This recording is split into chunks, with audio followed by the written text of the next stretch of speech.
आइए आज हम लोग अध्याय 11 के अगले एपिसोड में आज हम लोग देखेंगे टुंड्रा प्रदेश। आइए देखते हैं टुंड्रा प्रदेश के बारे में। उत्तरी ध्रुव के चारों ओर एक बड़ा सा सफ़ेद क्षेत्र दिख रहा है। वास्तव में यह आर्कटिक महासागर का वह हिस्सा है जो पूरे साल बर्फ के रूप में जमा रहता है। टुंड्रा प्रदेश कहलाता है। यह उत्तरी गोलार्ध में 65 डिग्री अक्षांश के उत्तर में उत्तरी ध्रुव के समीपवर्ती भागों में एक पतली पेटी के रूप में फैला है। इसके क्षेत्र में एशिया, यूरोप, उत्तरी अमेरिका के उत्तरी भाग हैं। आगे चलते हैं। आगे हम लोग देखेंगे टुंड्रा प्रदेश का मौसम। यह एक ऐसा क्षेत्र है जहाँ कई महीने लगातार रात रहती है और कई महीने लगातार दिन। यहाँ 3 महीने नवंबर, दिसंबर व जनवरी में सूर्य दिखता ही नहीं, जबकि 3 महीने मई, जून व जुलाई में सूर्य अस्त ही नहीं होता। बताइए ऐसा क्यों होता है? यहाँ का धरातल कम से कम 8 महीनों तक पूरी तरह से बर्फ से ढका रहता है। इसका कारण यहाँ पूरे साल अत्यधिक ठंड रहती है। सर्दी के महीनों में यहाँ इतनी ठंड पड़ती है कि झीलें, नदियाँ व समुद्र सभी जम जाते हैं। तेज बर्फीली हवाएं चलती हैं और हिमपात या स्नोफॉल होता है। आइए आगे हम लोग देखेंगे वनस्पति या वेजिटेशन के बारे में। आप जानते हैं कि वनस्पति के उगने के लिए नमी व ताप की आवश्यकता होती है। टुंड्रा क्षेत्र में नमी तो खूब है लेकिन ताप की कमी है। इस कारण यहाँ वनस्पति नहीं उग पाती है। यहाँ पर वही वनस्पतियाँ होती हैं जिनमें बहुत ठंडी दशाओं को सहन करने की क्षमता होती है। सूर्य के प्रकाश की कमी तथा अत्यधिक ठंड के कारण यहाँ के अत्यधिक पौधे गुच्छेदार एवं 5 से 8 सेंटीमीटर ऊंचाई वाले होते हैं। आगे चलते हैं। आगे हम लोग देखेंगे झाड़ियाँ प्रायः उन भागों में विकसित होती हैं जहाँ बर्फ का ढेर उन्हें तेज चलने वाली बर्फीली हवाओं से बचा सके। इनमें आर्कटिक बिलो नामक झाड़ी प्रमुख हैं। गर्मी के बर्फ पिघलने पर लाइकेन, काई, बर्च एवं एल्डर के छोटे छोटे पौधे उगते हैं जो रेंडियर पशु का मुख्य भोजन है। आगे देखेंगे। आगे हम लोग देखेंगे जीव जंतु या एनिमल। आप जानते हैं कि टुंड्रा प्रदेश में अत्यधिक ठंड पड़ती है, फिर भी यहाँ रेंडियर, ध्रुवीय भालू, आर्कटिक लोमड़ी, मस्क, बैल, कैरीबू, भेड़िया, लेमिंग आदि जीव जंतु पाए जाते हैं। ये इतनी अधिक ठंड में कैसे जीवित रहते हैं?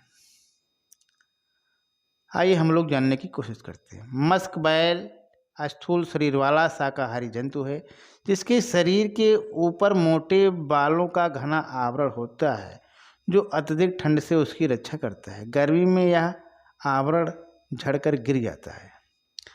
आर्कटिक लोमड़ी के शरीर पर घने बालों का दोहरा आवरण होता है जिस कारण वहाँ शून्य से नीचे 50 डिग्री सेल्सियस तक ठंड सहन कर लेती हैं।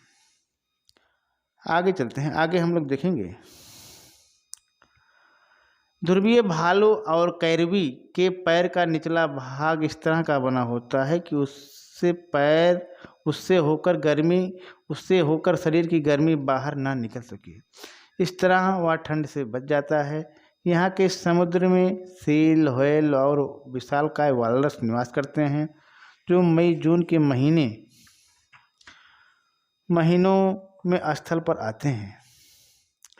आगे हम लोग देखेंगे मानव जीवन या ह्यूमन लाइफ। आइए देखते हैं।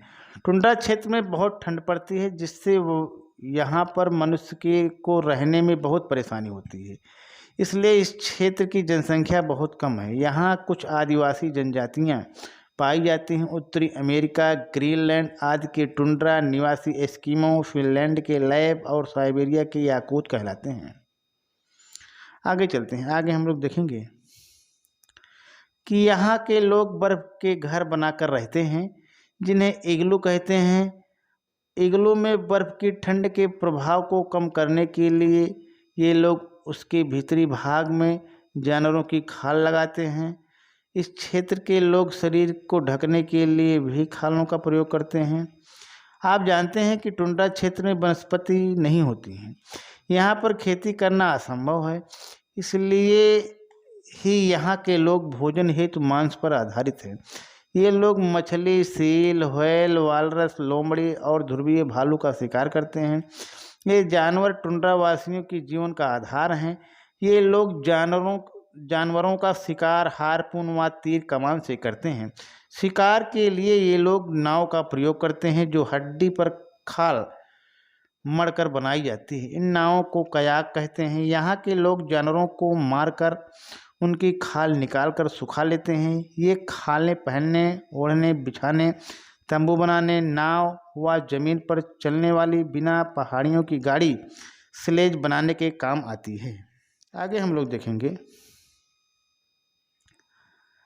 इसके बाद भी जो खालें बच जाती हैं उन्हें वे व्यापारियों के हाथ बेचकर अपनी ज़रूरत की चीज़ें खरीद लेते हैं, जैसे अनाज, चाय, तंबाकू, चाकू, कुल्हाड़ी आदि। सील की चर्बी जलाकर रोशनी करने के काम आती हैं। ये लोग गर्मी के समय अधिक से अधिक शिकार करके सर्दियों के लिए मांस सुरक्षित कर लेते हैं। यहाँ के लोग रेंडियर व ध्रुवीय कुत्तों के झुंड पालते हैं। रेंडियर से इन्हें दूध, मांस, चर्बी, हड्डी व खालें मिलती हैं। ध्रुवीय कुत्ते स्लेज गाड़ियों को खींचने और शिकार में सहायता करते हैं। पिछले 50 वर्षों में टुंड्रा वासियों के जीवन में पर्याप्त अंतर आया है। इनके जीवन स्तर में सुधार हेतु प्रयास किए जा रहे हैं। अब ये लोग खालों के स्थान पर फर वाले कपड़े, हार्पून के स्थान पर राइफल, कयाक के स्थान पर मोटर वाली नाव का प्रयोग करने लगे हैं। अब ठंड से बचने के लिए ये लोग इग्लू की छत पर कालीन लगा देते हैं। रूस की सरकार ने रेंडियर फार्म बनाए हैं जिससे इनके जीवन स्तर में सुधार हुआ है। आइए आगे देखते हैं। इग्लू में प्रयोग की जाने वाली कालीन की आपूर्ति आपके प्रदेश के भदोही जनपद से भी की जाती है। आगे हम लोग देखेंगे। रॉबर्ट पियरी उत्तरी ध्रुव पर पहुंचने वाले पहले व्यक्ति थे। नेक्स्ट है